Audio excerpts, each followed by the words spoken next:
Sonali voice channel को subscribe करें और लेटेस्ट अपडेट के लिए बेल आइकॉन को प्रेस करें।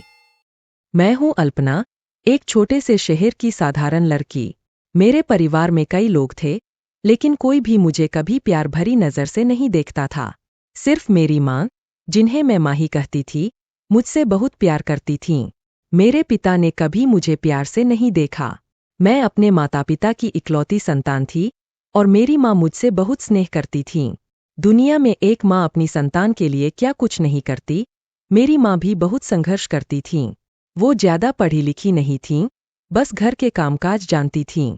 मेरी माँ की शादी से पहले मेरे पिताजी एक साधारण स्कूल में टीचर थे, जहाँ उन्हें बहुत कम सैलरी मिलती थी। हालांकि वह सरकारी स्कूल में पढ़ाते थे, लेकिन उस नौकरी से उन्हें कभी तरक्की नहीं मिली और न ही घर के खर्चे पूरे होते थे।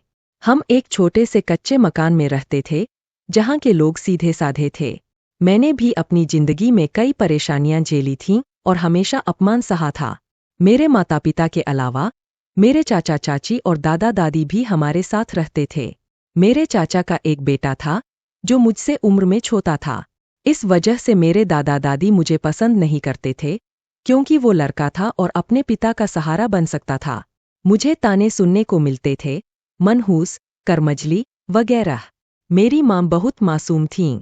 उन्होंने कभी अपने हक के लिए आवाज नहीं उठाई थी, क्योंकि उन्हें डर था कि अगर उन्होंने कुछ कहा तो उन्हें घर से बाहर निकाल दिया जाएगा। उनके माता पिता भी इस दुनिया से जा चुके थे, इसलिए वे और कहीं नहीं जा सकती थीं। मेरी दादी उन्हें हमेशा कामचोर और मनहूस कहकर बुलाती थीं। मेरी माँ अपने भीतर की पहचान को खो चुकी थीं। उन्हें लगता था कि वे दूसरों से कमतर है, और इसी सोच को उन्होंने अपने दिमाग में बैठा लिया था। इसीलिए वे लोगों का सामना करने से डरती थीं और हमेशा खामोश रहती थीं। उनकी इस कमजोरी का फायदा उठाकर उनके ससुराल वाले उन पर अत्याचार करते थे। मैंने बचपन से ही अपने घर का यही माहौल देखा था। मेरे पिता पढ़े लिखे थे, लेकिन उन्होंने हमेशा मेरी माँ के साथ अनपढ़ों जैसा व्यवहार किया। शादी से पहले उन्हें कभी तरक्की नहीं मिली थी, और स्कूल टीचर की नौकरी के अलावा उन्हें और कुछ करने की हिम्मत नहीं थी। जब मेरी माँ की शादी मेरे पिता से हुई, तो उन्होंने खुद को बहुत खुशकिस्मत समझा। शादी के बाद मेरे पिता को एक बड़े स्कूल में नौकरी मिल गई, जहां उन्हें अच्छी सैलरी और पोस्ट मिली। मेरे पिता ने इस तरक्की का श्रेय खुद को दिया, लेकिन मेरी माँ संस्कारी औरत थीं और जो ससुराल वाले कहते, वे वैसा ही करतीं। मेरे पिता का व्यवहार कभी सख्त और कभी नरम होता। उनकी कमाई से माँ के कुछ गहने बने, लेकिन दादी ने उन्हें बेचकर पिताजी से कहा, यह 5 मंजिला मकान ले लो। शादी के 3 साल बाद ही पिताजी ने अपना मकान ले लिया और मकान के मालिक बन गए, जबकि उसी परिवार में मेरे चाचा भी रहते थे। मेरी माँ ने मेरी पैदाइश के बाद बहुत कोशिश की कि कोई बेटा भी हो जाए, लेकिन शायद उनके नसीब में बेटे की खुशी नहीं थी। मेरे पैदा होने के बाद पिताजी का रवैया खराब होता गया और वे गलत संगत में पड़ गए। वे शराब पीकर घर आते और माँ को मारते थे। वे माँ पर शक करते थे, जबकि माँ घर से बाहर कदम भी नहीं निकालती थीं। माँ अकेले में मुझे गले लगाकर रोती थीं। मेरे माता पिता की शादी जब हुई, तब पिताजी माँ से 10 साल बड़े थे। मैं इतनी छोटी थी कि अगर वे दोनों साथ खड़े होते, तो माँ पिताजी की बेटी लगतीं। पिताजी माँ पर बहुत जुल्म करते थे। जैसे जैसे मैं बड़ी होती गई, मैंने घर का माहौल ऐसा ही देखा। मेरी माँ बेचारी चुपचाप जुल्म सहती रहती थीं। मेरे पिताजी की आदतों को सब जानते थे, लेकिन उनकी तारीफ करते थे कि मेरी माँ ऐसे आदमी के साथ जिंदगी बिता रही है, जो रोज रात को शराब पीकर आता है और घर में मारपीट करता है। मेरी माँ के शरीर पर चोटों के निशान उभर आते थे, लेकिन उनका दर्द सिर्फ वही महसूस करती थीं। मेरी माँ के बचपन में एक्टिंग का बहुत शौक था, लेकिन शादी के बाद उनके सारे अरमान धरे रह गए। मैं भी अपनी माँ की बेटी थी और 15 साल की होते होते मुझे भी एक्टिंग का बहुत शौक हो गया था। मेरे दिल में बदले की आग भड़कने लगी थी। मुझे लगता था कि जो मेरी माँ के साथ हो रहा है, उसका बदला मुझे जरूर लेना है। मेरा भी मन करता था कि काश मैं भी स्कूल जा पाती। मेरी माँ ने मेरे लिए 2 बार मार खाई थी, क्योंकि मैंने उनसे स्कूल जाने की जिद की थी। माँ ने पिताजी से बहुत मिन्नतें कीं, क्योंकि वे भी चाहती थीं कि मैं पढ़ लिखकर कुछ बनूं और उनका सहारा बनूं।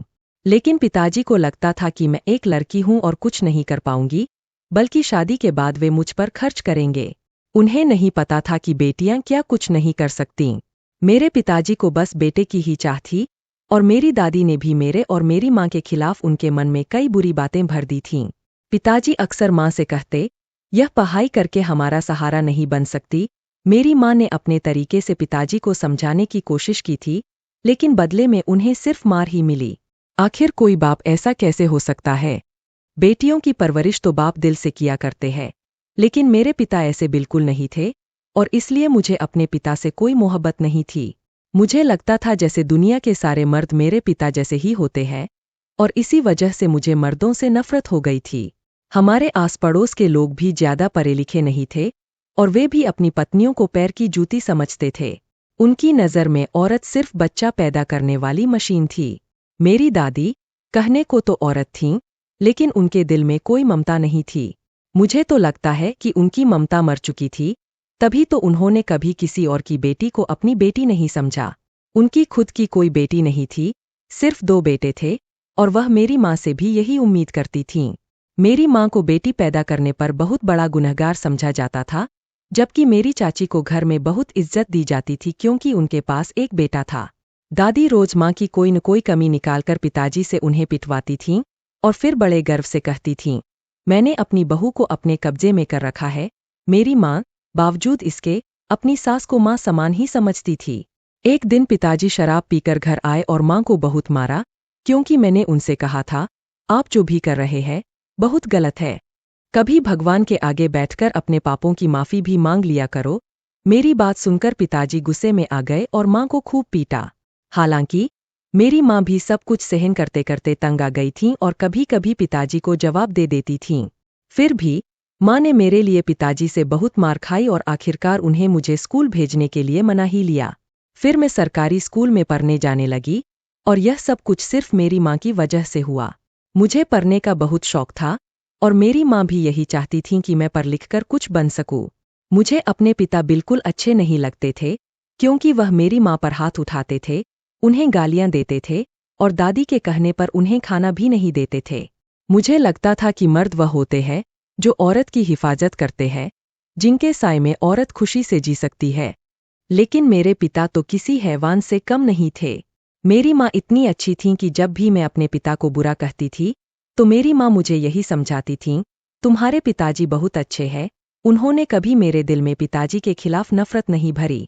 फिर भी मुझे अपने पिता से कभी कोई लगाव नहीं हुआ, क्योंकि मैंने सब कुछ समझ लिया था। रोज सुबह उठते ही घर में नया तमाशा होता था। मैं आंखें खोलते ही देखती थी कि माँ रो रही है और उन्हें गालियां मिल रही है। मैं बस चुपचाप सब कुछ सहती रहती थी। मेरी माँ इतनी हिम्मत वाली थीं कि घर का सारा काम करती थीं, दादी और चाची की बातें सुनती थीं, और पिताजी से मार भी खाती थीं। फिर भी उन्होंने कभी हिम्मत नहीं हारी और बस भगवान के आगे हाथ जोड़कर पिताजी की सलामती की दुआएं करती रहती थीं। पिताजी तो अपने फर्ज से बेखबर थे, लेकिन मैं हमेशा उन्हें यही समझाती थी कि हमारी एक बेटी भी है, और अब वह जवान हो रही है। लेकिन पिताजी को मेरी कोई परवाह नहीं थी। मेरी माँ अंदर से बहुत टूट चुकी थीं, लेकिन बाहर से वह बहुत मजबूत बनी हुई थीं। मैं अपने माता पिता की इकलौती औलाद थी, लेकिन मेरे पिता तो मुझे देखना भी पसंद नहीं करते थे। पिताजी तो मुझे अपना दुश्मन ही समझते थे। उनका बस चलता तो वह मुझे गला घोंटकर मार देते। मैं सारा दिन माँ के आसपास ही रहती थी। माँ ने मुझे थोड़े बहुत घर के काम भी सिखा दिए थे और कहती थीं, मौत का कोई भरोसा नहीं, क्या पता कब मैं तुम्हें छोड़कर इस दुनिया से चली जाऊं। मैं तो सिर्फ तुम्हारी ही खातिर जी रही हूं, वरना कब की खुदकुशी कर चुकी होती। माँ की ऐसी बातें सुनकर मेरे दिल को बहुत अफसोस होता था। मैं बहुत बेबस थी और अपनी माँ के लिए कुछ भी नहीं कर सकती थी। मेरा दिल बहुत दुखता था। अपनी माँ का मासूम चेहरा देखकर मुझे रोना आ जाता था। माँ मुझे बहुत प्यार करती थीं। वह मुझे प्यारी बिटिया कहकर बुलाती थीं और अपने सीने से लगाए रखती थीं। इस घर में एक मेरी माँ ही थीं जो मुझसे प्यार करती थीं। बाकी सब तो सिर्फ नफरत ही किया करते थे। पिताजी और दादी ने तो कभी मुझसे प्यार से बात तक नहीं की थी। ऐसा नहीं था कि मैं बदसूरत थी, मैं तो बहुत खूबसूरत थी। मेरी माँ भी बहुत खूबसूरत थीं और लोग कहते थे कि मैं अपनी माँ पर गई हूँ। मेरी माँ तो कम उम्र की थीं, लेकिन उनकी परेशानियों ने उन्हें बूढ़ा कर दिया था। कभी तो मेरी माँ का हाथ जल जाता था या फिर पैर में चोट लग जाती थी, क्योंकि मेरी दादी भी मेरी माँ के साथ बहुत जुल्म करती थीं। कभी उनके शरीर के किसी हिस्से पर नील पड़ जाते थे। जब मैं पूछती थी कि माँ, ये क्या हुआ है, तो वह मुझे कुछ भी नहीं बताती थीं और बात को टाल देती थीं। मेरी माँ धीरे धीरे बीमार होने लगी थीं। 15 साल हो गए थे माँ को मार खाते हुए। अब उनका शरीर भी जवाब देने लगा था। आखिर कोई इंसान कब तक इतना जुल्म बर्दाश्त कर सकता है। माँ की हड्डियां भी अब टूटने लगी थीं। वह मुझसे कहती थीं, मुझे ऐसा लगता है मेरी जिंदगी बहुत कम है। मेरी प्यारी बेटी अल्पना, भगवान तुम्हें बहुत अच्छा हमसफर दे। कोई भी मेरे पिताजी को अच्छा इंसान नहीं कहता था। लोग कहते थे, यह आदमी सारी रात आवारागर्दी करता रहता है, आवारा दोस्तों के साथ शराब पीता है और लड़कियों पर भी गंदी नजर डालता है। मेरी माँ को जब यह बातें पता चलती थीं, तो उन्हें बहुत फिक्र होती थी। माँ पिताजी को समझाती थीं, आपके आगे भी एक बेटी है, दूसरों की बेटियों को भी अपनी बेटी समझा करो। लेकिन पिताजी को कोई समझ नहीं आती थी। उल्टा वह माँ पर हाथ उठा देते थे। घर में जितना भी पैसा जमा था और जितनी भी उनकी कमाई होती थी, वह सब शराब पर लुटा दिया करते थे। माँ के गहने भी चोरी कर करके ले जाते थे। अब मैं और भी ज्यादा परेशान रहने लगी थी क्योंकि मैं जवान हो रही थी और माँ को मेरी शादी की फिक्र लगी रहती थी। माँ चाहती थीं कि वह गहने मुझे मेरी शादी पर दें और उन्होंने गहने छुपाकर रखे थे ताकि दादी को पता न चले। अगर दादी को पता चल जाता तो वह वक्त से पहले ही उनसे ले लेतीं। एक दिन माँ बहुत बीमार हो गईं। डॉक्टर ने पिताजी को कुछ दवाइयाँ लाने को कहा था, लेकिन पिताजी के पास पैसे नहीं थे और वह दवाइयाँ लेकर नहीं आए। मेरी माँ इस दुनिया को छोड़कर चली गईं। मेरी माँ को इलाज की सख्त जरूरत थी। अगर वक्त पर माँ को इलाज मिल जाता तो शायद वह कुछ और दिन जी सकती थीं। उन दिनों मैं हाई स्कूल में पढ़ रही थी।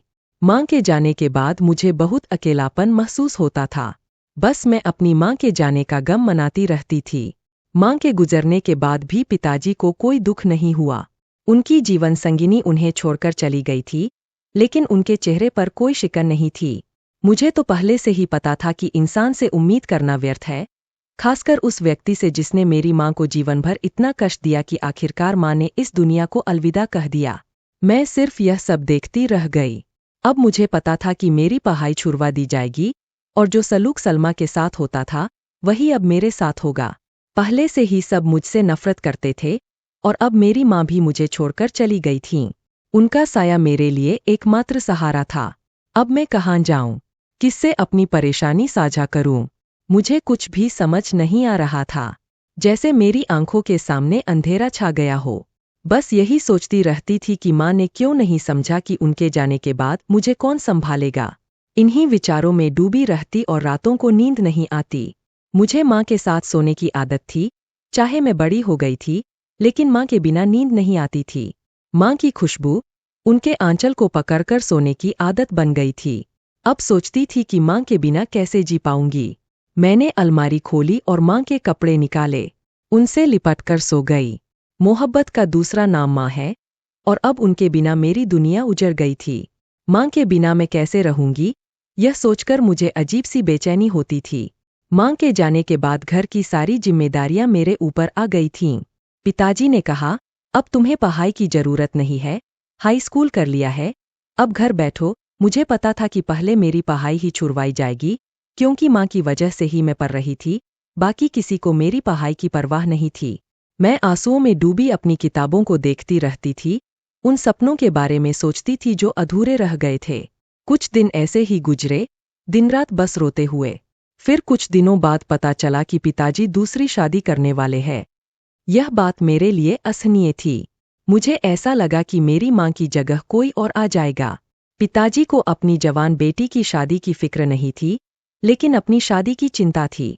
मुझे उम्मीद थी कि कोई भी ऐसा आदमी अपनी बेटी को पिताजी जैसे व्यक्ति के साथ शादी नहीं करेगा। पड़ोस के लोग भी पिताजी के बारे में सब कुछ जानते थे कि उन्होंने पहली पत्नी के साथ कैसा व्यवहार किया था। फिर भी कोई कैसे अपनी बेटी ऐसे दरिंदे के साथ भेज सकता है, जो नहीं शक्ल से अच्छा था और नहीं आदतों से। कुछ दिनों बाद पिताजी ने मेरी उम्र की ही एक लड़की से शादी कर ली और उसे घर ले आए। वह लड़की दिखने में मासूम थी, लेकिन अंदर से चालाक थी। मैं सोच में पड़ गई थी कि पिताजी जैसे व्यक्ति के साथ कोई अपनी बेटी कैसे दे सकता है। लेकिन मैं उस लड़की के बारे में कुछ नहीं जानती थी। वह कहाँ से आई है, क्या करती थी।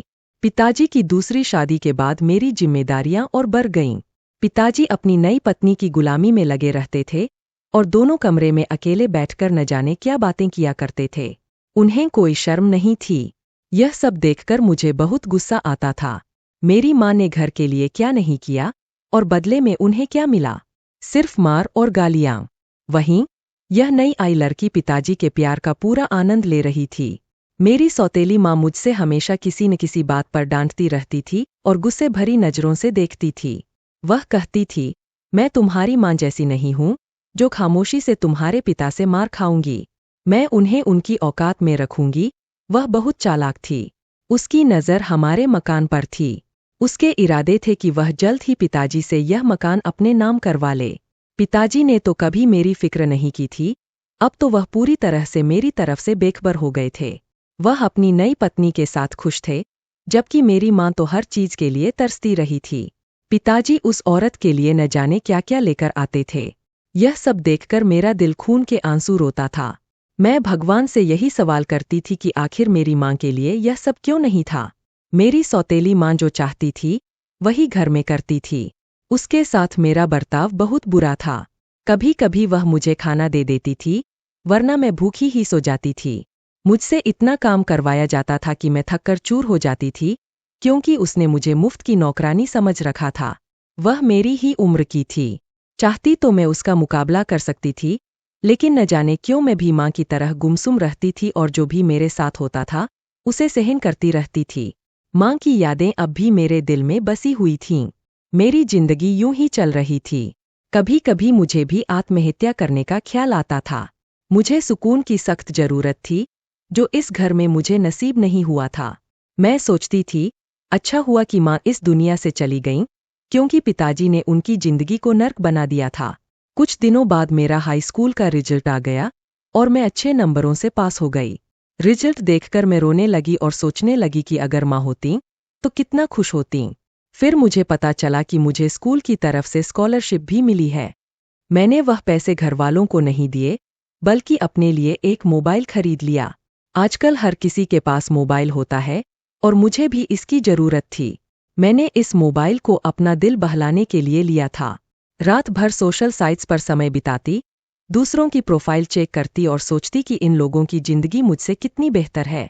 रील्स देखकर लगता था कि ये लोग कितने अच्छे कपड़े पहनते हैं, डांस करते हैं और कितने प्यारे लगते हैं। लोग इन्हें कितना पसंद करते हैं। मेरे दिल में भी ख्वाहिश थी कि मैं भी रील्स बनाऊं, उन्हें सोशल साइट्स पर अपलोड करूं और रातों रात मशहूर हो जाऊं। इस छोटे से घर को छोड़कर किसी बड़े घर में चली जाऊं और फिर कभी इस घर में वापस ना आऊं। लेकिन मैं बस अपने ही देख सकती थी, क्योंकि हकीकत में ऐसा करने के लिए बहुत हिम्मत चाहिए। सारा दिन घर के कामों में लगी रहती और पूरी रात मोबाइल चलाती, जिससे मेरी नींद पूरी नहीं हो पाती थी। दिन में नींद के झोंके आते रहते। जब घर का काम खत्म होता और नींद आने लगती, तो मैं अपने कमरे में जाकर बिस्तर पर लेते ही मोबाइल हाथ में ले लेती थी। मेरे दिमाग पर ये सब चीजें हावी हो चुकी थीं। मैं भी उन लड़कियों को देखकर तैयार होती, मेकअप करती और उनकी तरह खुद को संवारने की कोशिश करती। मेरी सौतेली माँ मुझे ताने देती कि जब से तेरा 10वीं का रिजल्ट आया है, तब से तू बहुत उछलने लगी है। मेरी सौतेली माँ मेरी खूबसूरती से जलती थी। पिताजी से शादी के बाद उसकी खूबसूरती घटने लगी थी और अब वह शादीशुदा औरत लगने लगी थी। पिताजी के शरीर से शराब की बदबू आती थी और अब वह बदबू उसकी भी बन गई थी। मुझे पता था कि कुछ सालों में वह पिताजी के लिए बच्चा पैदा करने की मशीन बन जाएगी। वह मुझसे जो कुछ भी कहती, मैं उसकी बातों को टाल देती और नजरें चुराकर अपने कमरे में चली जाती। मैं अपनी अलग ही दुनिया में खो चुकी थी, दिन रात अपने ख्वाबों में खोई रहती थी। अपने कमरे में जाकर अच्छी अच्छी तस्वीरें खींचती और उन्हें सोशल साइट्स पर अपलोड कर देती। मेरी तस्वीरों पर बहुत सारे लाइक्स और कमेंट्स आते थे और लोग मेरे फोटो शेयर भी करने लगे थे। एक दिन मैंने सपना देखा कि मैं एक बड़ी सी गाड़ी से उतरी हूँ और बहुत प्यारा सा ड्रेस पहना हुआ है। जैसे ही मैं गाड़ी से बाहर उतरी और हाथ हिलाया, लोग मेरी एक झलक के लिए पागल हो गए और मेरे स्वागत के लिए फूल लेकर खड़े थे। लेकिन अचानक मुझे लगा कि मेरे गले पर 2 मोटे हाथ हैं। घबराकर मेरी आंख खुल गई और मैं सपनों की दुनिया से वापस आ गई। मैंने खुद को देखा तो मैंने वही पुराने कपड़े पहने हुए थे जो घर में पहने थे। खुद को देखकर नफरत हो रही थी और बस यही सोच रही थी कि काश मैं अपने सपने में ही रहती। लेकिन मेरी सौतेली माँ ने आकर मुझे जगा दिया और कहने लगी कि दिन निकल आया है, अब काम पर लग जाओ, महारानी की तरह देर तक मत सोया करो। उसकी कड़वी बातें सुनने की मुझे आदत हो गई थी। मैंने कभी रील्स नहीं बनाई थीं, बस मोबाइल पर लड़कियों को वीडियो में ही देखती थी कि वे कैसे डांस कर रही है और किस तरह के कपड़े पहन रखे हैं। यह सब मुझे बहुत पसंद आता था और इन्हें करने का बहुत शौक था। इसलिए एक रात मैंने हिम्मत करके अपना वीडियो बना ही लिया और उसे अपलोड कर दिया। फिर जब भी काम से फ्री होती, कमरे में बंद होकर वीडियो बनाती। मैं बार बार छुप छुप कर मोबाइल निकालकर देखती कि कितने लोगों ने मेरा वीडियो देखा है। जैसे जैसे व्यूज बढ़ते, मैं बहुत खुश हो जाती थी। लेकिन मैं अभी सोशल साइट पर इतनी मशहूर नहीं हुई थी कि किसी ने पिताजी के पास शिकायत कर दी। हालांकि पिताजी ने कभी मुझसे इस बारे में पूछने की कोशिश नहीं की थी, क्योंकि उन्हें अपनी बीवी और शराब से फुर्सत ही नहीं थी। फिर एक दिन गलती से मैंने कमरे का दरवाज़ा बंद करना भूल गई और वीडियो बनाना शुरू कर दिया। इस दौरान मेरी सौतेली माँ ने मुझे देख लिया, जिसका मुझे पता नहीं था, और पिताजी के घर आते ही उसने उन्हें सब बता दिया। उसने पिताजी को बताया, तुम्हारी बेटी के पर निकल आए है, जरूर इसका कोई आशिक होगा। यह मासूम तो दिखती है, लेकिन है बिल्कुल भी नहीं। इसलिए इसकी जल्द से जल्द शादी कर दो। उसने पिताजी को मेरे खिलाफ खूब भड़काया। पिताजी गुस्से में बोले, मुझे अपना मोबाइल दे दो। उनकी बात सुनकर मैं डर गई और 4G मोबाइल निकाल कर दे दिया। उन्होंने मोबाइल जोर से जमीन पर पटक दिया, जिससे वह टूट गया। फिर पिताजी ने मुझे बहुत मारा और बोले, तू हमारी इज्जत मिट्टी में मिलाने चली है। मैंने तेरी माँ को मना किया था कि तुझे पढ़ने मत भेज, लेकिन न तो उसने सुना और नहीं तू। गुस्से में पिताजी ने कहा, अब मैं तुझे इस घर में और बर्दाश्त नहीं कर सकता। अगर पड़ोसियों को पता चल गया तो मैं क्या बताऊंगा? तेरी माँ ने तुझे ऐसे ही पाला है। मैंने उनसे माफी मांगी, कहा, मैं आगे ऐसी गलती नहीं करूंगी, आप मुझे माफ कर दीजिए। लेकिन पिताजी ने कहा, अब तुझे इस घर में नहीं झेल सकता, अभी निकल जा। मैं पिताजी के सामने हाथ जोड़कर कहने लगी, पिताजी, मैं इस रात के अंधेरे में कहाँ जाऊंगी? लेकिन उन्होंने मेरी एक नहीं सुनी और मुझे घर से बाहर निकाल दिया। मेरी सौतेली माँ मुझे हंसते हुए देख रही थी। मैंने उससे कहा, आज तुम मेरी हालत पर हंस रही हो, लेकिन कल तुम्हारे ऊपर भी यह वक्त आएगा। पिताजी ने मुझे घर से बाहर निकाल दिया और घर के सारे लोग खड़े हुए मुझे देख रहे थे, लेकिन किसी ने मुझे रोकने की कोशिश नहीं की। मैं खाली हाथ घर से निकल गई, मेरे पास कुछ भी नहीं था। मैं कहाँ जाती? मैं तो ज्यादा पढ़ी लिखी भी नहीं थी, सिर्फ 10वीं पास थी, किसे नौकरी मिलती। अंधेरी रात में मैं घर से बाहर निकल गई। डर लग रहा था, अकेली सड़कों पर घूम रही थी। मैं बहुत खूबसूरत थी और मुझे हमेशा यह डर सताता था कि अगर कोई मुझे अकेले देख लेगा, तो वह मेरी इज्जत खराब करने की कोशिश करेगा। इसी डर से मैंने अपने चेहरे पर काली स्याही लगा ली ताकि लोग मुझे पागल समझें और दूर रहें। मैं एक किनारे पर बैठ गई, यह सोचते हुए कि मैं कहाँ आ गई हूँ, क्योंकि मैं अपने घर से सिर्फ स्कूल जाने के लिए निकलती थी और स्कूल से सीधे घर वापस आ जाती थी। मुझे रास्ते भी याद नहीं थे। फिर मुझे एक मंदिर दिखा। मैं मंदिर की सीढ़ियों पर बैठकर भीख मांगने लगी। कभी कभी कोई मुझे खाना दे देता था, जिससे मेरी भूख मिट जाती थी, लेकिन मैं खुद को बहुत लाचार महसूस कर रही थी। मैं इस तरह जिंदगी नहीं जीना चाहती थी। मेरा ज़मीर यह गवारा नहीं करता था कि मैं अपने परिवार के होते हुए भी अनाथों की तरह भीख मांगूं। मैं अपने दम पर कुछ करना चाहती थी, लेकिन यह सोचकर चुप हो जाती थी कि मुझे कौन नौकरी देगा। मैं भगवान के आगे दिया जलाकर प्रार्थना करती थी कि काश मुझे कोई रास्ता मिल जाए। काश मेरे पास पैसे होते, तो मैं यूं दरबदर की ठोकरें नहीं खाती। एक दिन मैं एक औरत से भीख मांगने लगी। उस औरत ने मुझे गौर से देखा। पहले भी कई औरतें मुझे देख चुकी थीं और पूछती थीं, तुम्हारी माँ कहाँ है? तुम्हारे पिता क्या करते हैं? तुम क्यों भीख मांग रही हो? तुम जवान हो, हाथ पैर सलामत है, खुद कुछ करके खा सकती हो। मैं लोगों की बात सुन सुनकर तंग आ चुकी थी, इसलिए झूठ बोल देती थी कि मेरी माँ बीमार है और पिता जुआ खेलते हैं, जिससे मुझे उनकी बीमारी के लिए पैसे चाहिए। इस बहाने से लोग मुझे कुछ पैसे दे देते थे। मुझे किसी को अपनी सच्चाई बताने की हिम्मत नहीं थी कि मुझे घर से निकाल दिया गया है। मैं रोज अपने चेहरे पर स्याही लगाती थी, जिससे मेरी शक्ल पहचान में नहीं आती थी। कोई नहीं जानता था कि मैं वही लड़की हूँ जो सोशल साइट्स पर फोटो अपलोड करती थी और वीडियो बनाती थी। मुझे ढेर सारे तारीफ भरे कमेंट्स मिलते थे। कुछ लड़के तो मुझसे शादी का प्रस्ताव भी देते थे, लेकिन अब मैं बेबस हो गई थी और सोचती थी कि काश मेरे पास मोबाइल होता तो उनसे मदद मांग सकती थी। लेकिन ये सब बस सोच ही सकती थी, क्योंकि मुझे डर था कि वे भी मेरा फायदा उठाते। वह औरत काफी देर तक मुझे देखती रही और फिर मेरे पास आकर पूछने लगी, तुम कहाँ से आई हो और यहाँ क्यों बैठी हो? तुम जवान हो, अपनी इज्जत क्यों खराब कर रही हो? मैंने उसे वही कहानी सुनाई जो बाकी औरतों को सुनाती थी। वह बोली, मुझे झूठ बोलने की जरूरत नहीं है। मैं तुम्हारे चेहरे से ही समझ चुकी हूं कि तुम झूठ बोल रही हो। अगर सच बताओगी तो मैं तुम्हारी मदद कर सकती हूं। वैसे भी मुझे लड़कियों और गरीबों की मदद करना अच्छा लगता है। मेरी भी कहानी कुछ ऐसी ही है। उसकी बातों पर भरोसा करते हुए मैंने उसे अपनी पूरी सच्चाई बता दी। उसने मेरी बात सुनते ही मुझे हिम्मत दी और कहा, तुम बहादुर लड़की हो, अब डरने की जरूरत नहीं। उसकी बातों से मेरी रुकी हुई आंखों से आंसू बहने लगे। उसने मुझे गले से लगा लिया। मैं उसके गले से लिपटकर बहुत रोई। मुझे समझ नहीं आ रहा था कि वह औरत इतनी अच्छी है या उसके पीछे कोई और मंशा छुपी है। फिर भी मैंने उससे पूछा, आप मेरी क्या मदद कर सकती हो? उसने कहा, मैं तुम्हें दूसरे शहर ले जाऊंगी जहां तुम्हें ये सब मजबूरियां नहीं झेलनी पड़ेंगी। वहां जाकर तुम अपना काम कर सकती हो।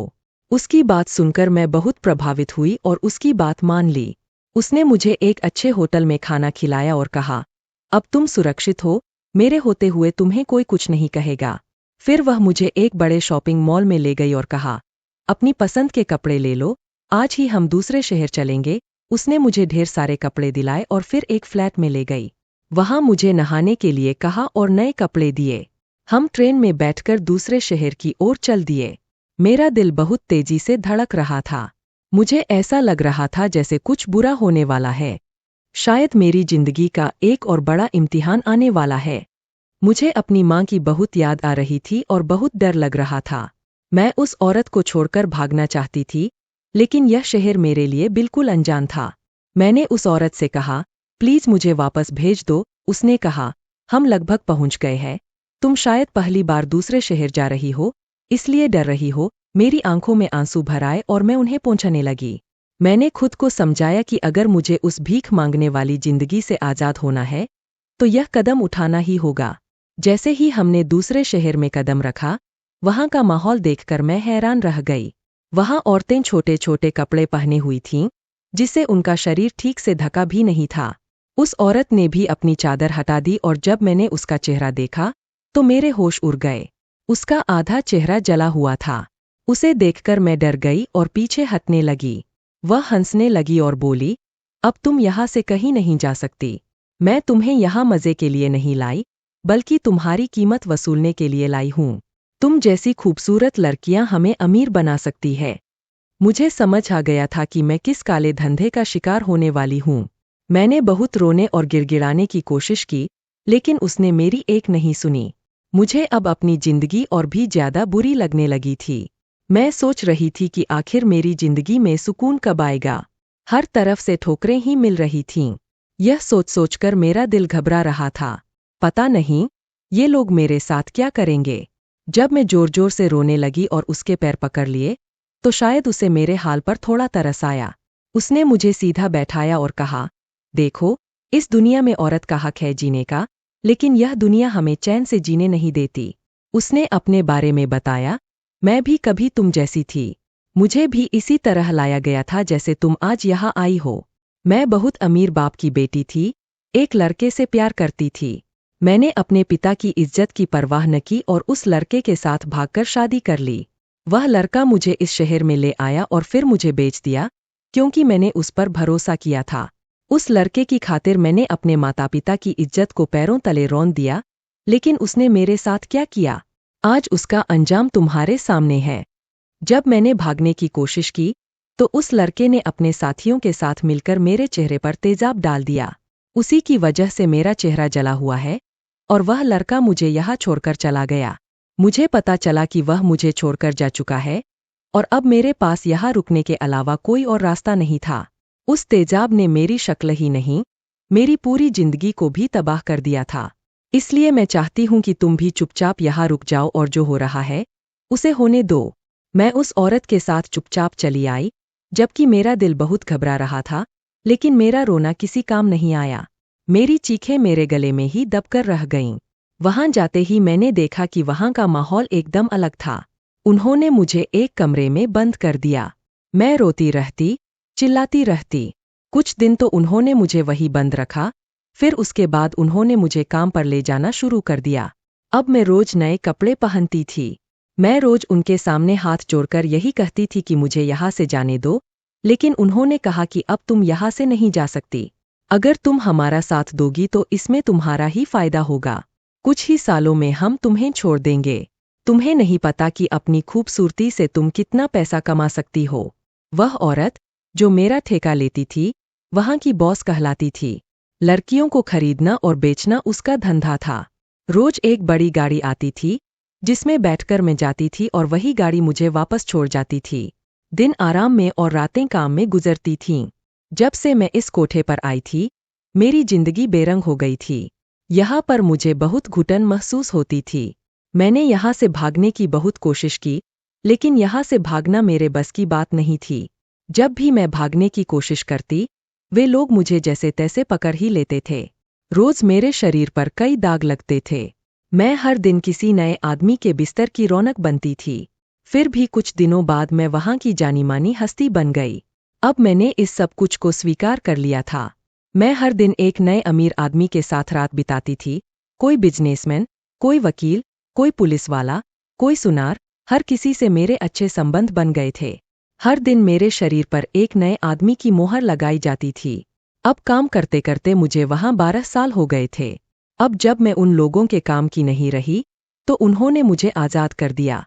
मुझे इस सजा की बहुत कदर हुई, लेकिन इसी के साथ मैंने बहुत सारा पैसा भी कमा लिया था। अब मुझे वहां से निकलते हुए डर नहीं लग रहा था। मुझे पता था कि मेरे पास इतना पैसा है कि मैं कहीं भी जाऊं, मुझे लोगों के ताने नहीं सुनने पड़ेंगे। मैं अपने घर जाना चाहती थी। मैं बहुत खुश थी। चाहती थी कि अपने पिता के सामने खड़े होकर उन्हें यह बताऊं कि हवाएं सिर्फ घरों में नहीं, बाहर भी चलती है। उन्होंने जिस रात मुझे घर से बाहर निकाल दिया था, उस रात ने मेरी जिंदगी को ही बदल कर रख दिया। मेरी माँ मेरे लिए शादी के सपने सजाया करती थी, यहाँ तक कि उन्होंने मेरे लिए अपने गहने तक संभाल कर रखे थे। लेकिन उन्होंने क्या किया? उन्होंने तो अपनी बेटी को ही घर से धक्के मारकर निकाल दिया। अब मुझे भीड़-भाड़, रौनक, चमक-धमक से नफरत सी होने लगी थी। महंगे कपड़े, सजना संवरना, यह सब मुझे अनकंफर्टेबल महसूस कराते थे। मैं ईश्वर से रो रो कर अपने पापों की माफी मांगती थी, क्योंकि मैं उस औरत की बातों में आकर भटक चुकी थी। आज मेरे शहर में आखिरी रात थी। शहर भर में न्यू ईयर का सेलिब्रेशन हो रहा था। चारों तरफ गाने बज रहे थे।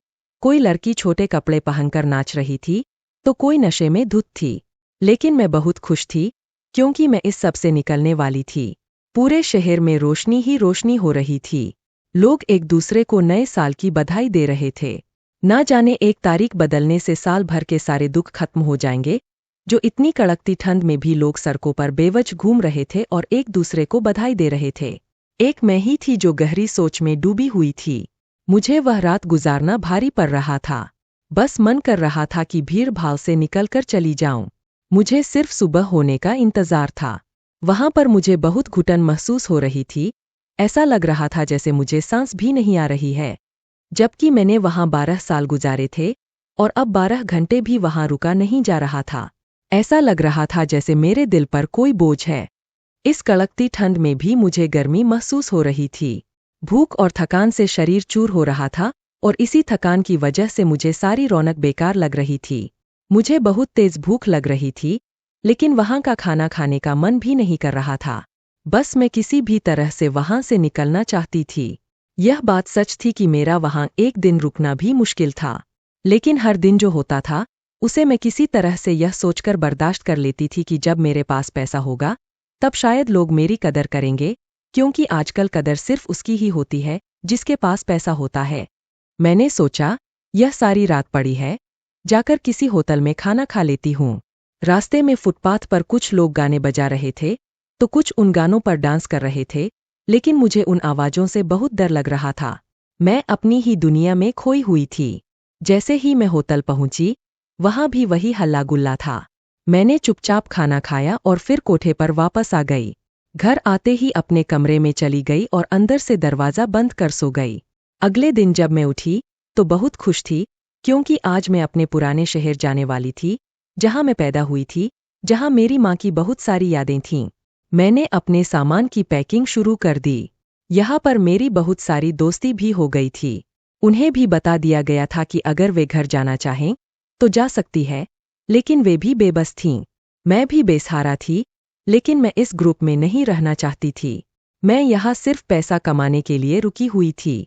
अब मेरा काम पूरा हो गया है और इन लोगों ने भी मुझे छोड़ दिया है, तो मैंने खुशी खुशी जाने का फैसला कर लिया। मैंने अपने दोस्तों को भी यही सलाह दी। हम यहाँ अपनी मर्जी से नहीं आए थे, हमें जबरदस्ती लाया गया था। जो हमारे साथ हुआ वह पाप था, लेकिन हम सब जानते हैं कि हमने यह सब जानबूझकर नहीं किया, बल्कि हमें इसके लिए मजबूर किया गया था। अब जब हमारे पास यहाँ से भागने का मौका है, तो हम और पापों में शामिल नहीं हो सकते। मेरी बातें उन लड़कियों के भी मन में घर कर गईं और उन्होंने भी फैसला लिया कि वे अपनी जिंदगी को नए सिरे से शुरू करेंगी। औरतों के साथ जो अन्याय होते हैं, उसमें या तो औरत मर जाती है या फिर उसे गलत ठहराया जाता है। लेकिन मैं चाहती थी कि मैं, चाहे गलत मानी गई हूँ, अपनी जिंदगी को फिर से शुरू करूं। मैं अपने शहर वापस आ गई। घर लौटने पर देखा कि सब कुछ वैसा ही था जैसा मैंने छोड़ा था, लेकिन जब असल हालात पता चले तो बहुत कुछ बदल चुका था। मेरे जाते ही दादा दादी का निधन हो गया था। चाचा चाची ने अपना हिस्सा लेकर दूसरा घर बना लिया था, और सबसे हैरान करने वाली बात यह थी कि पिताजी भी अब इस दुनिया में नहीं थे। अब मैं अपनी सौतेली माँ के बारे में जानना चाहती थी, जिसने उस रात पिताजी को भड़काया था, जिसकी वजह से मेरी जिंदगी बर्बाद हो गई थी। जैसे ही मैं घर में घुसी, मेरी सौतेली माँ मुझे देखकर लिपटकर रोने लगीं।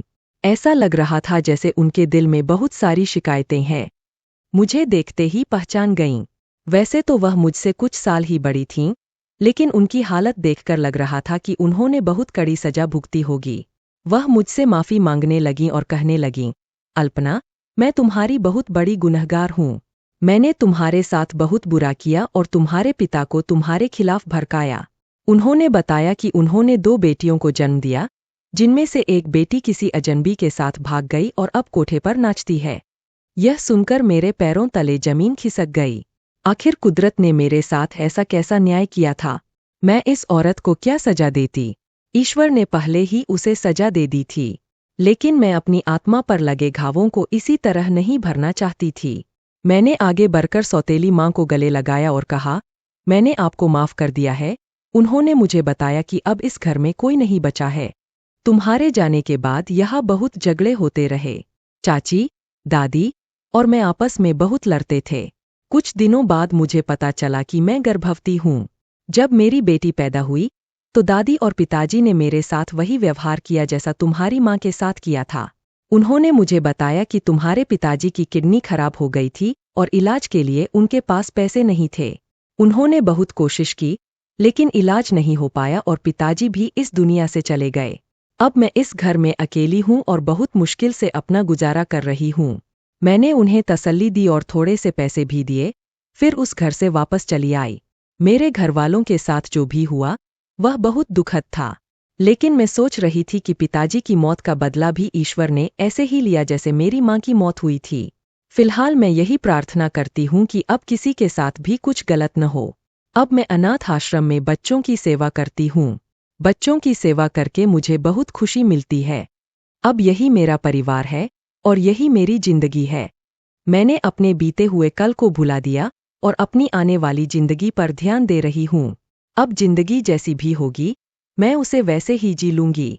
लेकिन जब भी मैं अपने बीते हुए कल के बारे में सोचती हूँ, तो आज भी मेरे रोंगटे खड़े हो जाते हैं। यह सब सिर्फ मेरे पिताजी की संकीर्ण सोच की वजह से हुआ था। अगर मुझे मेरे परिवार से प्यार मिला होता, तो मैं आज एक अच्छे परिवार में शादी करके अपनी जिंदगी खुशी खुशी जी रही होती। मेरे पिता ने मेरी माँ को सारी जिंदगी बेटे न होने के ताने दिए और उन्हें मारते पीटते रहे। मैं आप सबसे यही कहना चाहूंगी कि बेटियां बहुत प्यारी होती है। उन्हें अपने दिल से लगाकर रखिए, ना कि उनसे दूरी बनाइए। बेटियां ही घर की असली रौनक होती है। दोस्तों, उम्मीद है कि आपको मेरी कहानी पसंद आई होगी। अगर हाँ, तो वीडियो को लाइक करें, चैनल को सब्सक्राइब करें और नोटिफिकेशन बेल को भी दबाएं ताकि अगली अपडेट सबसे पहले आपको मिले।